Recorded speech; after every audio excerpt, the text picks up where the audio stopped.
আমরা বারাইপুর জিতছি, আমরা বাসন্তী জিতছি, আমরা মিনাখা জিতছি, আমরা বারাসাত জিতছি, আমরা দেগঙ্গা জিতছি, আমরা যাদবপুর জিতছি, আমরা দমদম জিতছি, আমরা উত্তরপাড়া মীনাক্ষী দিয়ে আমাদের জিতছে। নমিনেশন জমা করলেন, কি বলবেন? 2021-এ মানুষের ভোট নিয়ে বিধানসভায় গিয়েছি, 5 বছর ধরে বিধানসভায় অ্যাক্টিভিটি করেছি। মানুষজন স্বতঃস্ফূর্তভাবে এগিয়ে আসছে। আজকে নমিনেশন জমা করেছি। 4 মে বিজয়ী সার্টিফিকেট নিয়ে বাড়ি যাব।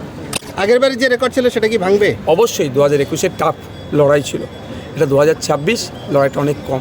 সেই সময় নতুন দল, আবার বিজেপি তৃণমূলের বাইনারি ছিল। এখন বিজেপি তৃণমূল যে আলাদা নয়, ভাঙড় সব রাজ্যের মানুষ জেনে গিয়েছে। আর আইএসএফ সম্পর্কে, আইএসএফ ধর্মনিরপেক্ষ দল যে তৈরি হয়েছে, হিন্দু মুসলমান খ্রিস্টান নির্বিশেষে, ওবিসি থেকে শুরু করে ওয়াকআপ থেকে শুরু করে বিভিন্ন ইস্যুতে মাঠে ময়দানে, সে তিলোত্তমা থেকে শুরু করে তামান্নার খুনের বিরুদ্ধে যে মাঠে ময়দানে লড়াই করছে, মানুষ বুঝে গিয়েছে আইএসএফকে কেন গ্রহণ করতে হবে। সুতরাং এবারে ডবল মার্জিন পাচ্ছে। কালিয়াচকে যে ঘটনা হলো তারপরে কি মনে হচ্ছে এবারে শান্তিপূর্ণভাবে ভোট হবে? কালিয়াচকে কী ঘটনা হয়েছে বলেন? কী ঘটনা হয়েছে? আপনাদের কাছে কী ফুটে যাচ্ছে? শুরুতে গা মাসালে হবে না। আমরা চাই বিডিও অফিসের মধ্যে একটা মানুষ ঢুকে ডিস্টার্ব করেছে, একটা ভিডিও দেখানো হোক। কালিয়াচকে দাঙ্গা বলে দিচ্ছে মমতা ব্যানার্জি। কোথায় দাঙ্গা লেগেছে? কী কার ক্ষতি হয়েছে? ভিডিও ফুটেজ দেখানো হোক। অনেকে বলছে আমাদের বিচারক স্যারেদেরকে পানীয় জল দেওয়া হয় না, চা বিস্কুট দেওয়া হয় না। আমি মনে করি এটা তদন্ত হোক, সত্য উদ্ঘাটন হোক। আমিও জানতে চাই ভিডিও অফিসের প্রিমিসেসের মধ্যে কারা কোথায় ছিল, কারা বসে কী প্রোটেস্ট করছিল এবং তারা দীর্ঘক্ষণ কেন প্রোটেস্ট করছিল সেটাও জানতে হবে। সাধারণ মানুষের সাথে কথা বলা দরকার।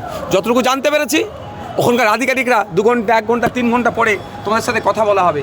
ওখানকার ডিমান্ড ছিল যে আমাদের এই দুরবস্থা আমরা কীভাবে কাটিয়ে উঠবো, আমাদেরকে একটা রাস্তা বলা হোক। আধিকারিকরা নাকি বেরিয়ে এসে বারবার বলেছে একটু দাঁড়াও, এই হবে, একটু দাঁড়াও, ওই হবে। এই করতে করতে দুপুরের প্রোগ্রাম রাত পর্যন্ত টেনেছে। আর তারপরে কোনো ধরনের নির্বিচারে শান্তিপূর্ণ একটা অবস্থানকে লাঠি চার্জ করে মহিলা পুরুষ নির্বিশেষে তাদেরকে মেরে তাড়িয়েছে এবং এটা অভিযোগ ভিডিওর গাড়িতে সাধারণ মানুষকে চাপা দিয়েছে। মুখ্যমন্ত্রী জনসভা থেকে বলছে কোনো জিনিস বরদাস্ত করা হবে না, সব প্রয়োজনে সবাইকে গ্রেপ্তার করা হবে। দেখুন, মুখ্যমন্ত্রী জনসভা থেকে বলছে তো, মুখ্যমন্ত্রীর কাছে রিপোর্টটা কে পাঠাচ্ছে? ভুল রিপোর্ট পাঠালে আর কী করে বলবে তিনি? তিনার উচিত ছিল জেনে বলা। মোতাবাড়ির কাছে দাঙ্গা বলেছেন তিনি, তো দাঙ্গা হয়েছে ওখানে? উনি তো বলে দিচ্ছেন দাঙ্গা হয়েছে। দাঙ্গাটা কাকে বলে? আমরা যতটুকু জানি, দুটো ধর্মে, দুটো বর্ণের, দুটো জাতের মানুষের মধ্যে কোনো বিষয়ে যদি ইন্টারনাল ক্লাস লেগে যায়, সেটাকে আমরা দাঙ্গা হিসাবে থাকি। মোতাবাড়িতে এই ধরনের ঘটনা হয়েছে? ভোটার ডিলিট হয়ে গেছে, আমার নামটা কীভাবে উঠবে না হবে জানার জন্য গিয়েছিল। আমি বলছি একটা আমাকে ভিডিও দেখাতে বলুন, আমি অন ক্যামেরা চ্যালেঞ্জ করছি। আমি জানতে চাইছি মোতাবাড়িনের সত্য উদ্ঘাটন করা হোক। মোতাবাড়ি বাসীকে কুলসিত করবেন না, অনুরোধ করছি মিডিয়ার বন্ধুদেরকেও, যে এমন কোনো যদি ভিডিও ফুটেজ থেকে থাকে যে ভিডিওর অফিসের প্রিমিসেসের মধ্যে ঢুকে যারা প্রোটেস্ট করছিল, তারা এই ধরনের কোনো যদি ভিডিও থেকে থাকে দেখান। আমার যতটুকু জানতে পেরেছি, যতটুকু আমি তদন্ত, আমার যে এই ধরনের কোনো ফুটেজ নাই। আর একটা সুজাপুরের ঘটনা, মোতাবাড়ির ঘটনা, দুটো গুলিয়ে ফেলা হচ্ছে।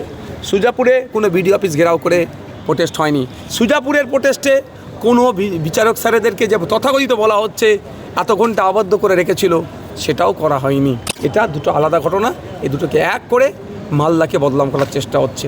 এরকম করবেন না, অনুরোধ করছি। শপথ মোল্লা মুখ্যমন্ত্রীকে যেটা কথা দিয়েছেন যে এবারে ভাঙড় তিনি আরও বেশি সংখ্যার ভোটে জিতবেন, তিনি আগে যা জিতেছিলেন, সেই কথা কি রাখতে পারবে?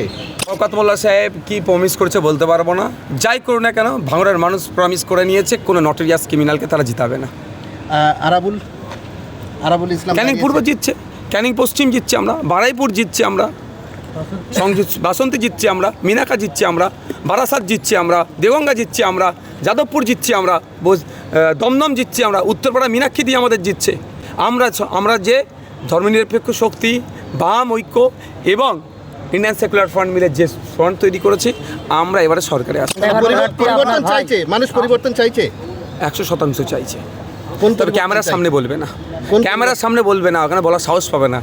সেই সাহসটা দেয়নি, সেই স্বাধীনতাটুকু কেড়ে নিয়েছে। যদি বলে আমি তৃণমূলের বিপক্ষে ভোট দেবো, দেখবেন সকালে বলবে, সন্ধ্যাবেলা গিয়ে তার বাড়িতে ভাঙচুর চালাবে। দরকার নেই, জন্য বলবে না তারা। প্রয়োজনে তারা তৃণমূলের ঝান্ডা নিয়ে ঘুরবে। ভোটটা আইএসএফকে দেবে, ভোটটা বামেদেরকে দেবে, বিজেপি তৃণমূলের বিরুদ্ধে ভোট। আপনাদের জোট প্রার্থী কলতন দাশগুপ্তকে জিতবে? অবশ্যই কলতন দাশগুপ্তকে ওখান থেকে জিতাতে হবে। এই কলতন দাশগুপ্ত আমাদের তিলোত্তমার জন্য অন্যায়ভাবে তাকে গ্রেফতার করে। কিন্তু তিলোত্তমার মা তো ওনার বিরোধী। হ্যাঁ, সে হতেই পারে, হতে পারে। আমরা ন্যায় প্রতিষ্ঠা করতে নেমেছি, সামনে কি আছে সেটাকে দেখিনি। কি বলছেন স্যার আপনি? আপনার ভাই আমডাঙ্গায় প্রার্থী হয়েছে এবং বলছে 26-এ আইএসএফকে মুছে, হতে পারে, রাজনৈতিকভাবে তিনি বলতে পারেন, তিনি তো দেবকে নিয়ে র্যালি করলেন। করতে পারে। আমাদের সেলিব্রিটি লাগে না, আমরা শ্রমজীবী মানুষের কথা বলি, চাষি ভুষি থেকে শুরু করে সরকারি কর্মচারীদের দিয়ের কথা বলি, শুধু আমাদের স্টার লাগে না, আমরাই নিজেরাই স্টার। ভিডিও ভাইরাল হয়েছে যেটাতে বলতে শোনা যাচ্ছে যে ভোটের পরে রোলার চলবে, তাহলে বলুন, কি বলবেন? এটা গণতন্ত্রের নামে প্রহসন চালাচ্ছে না? তাদেরকে ধরে তো জেলের মধ্যে রাখা দরকার।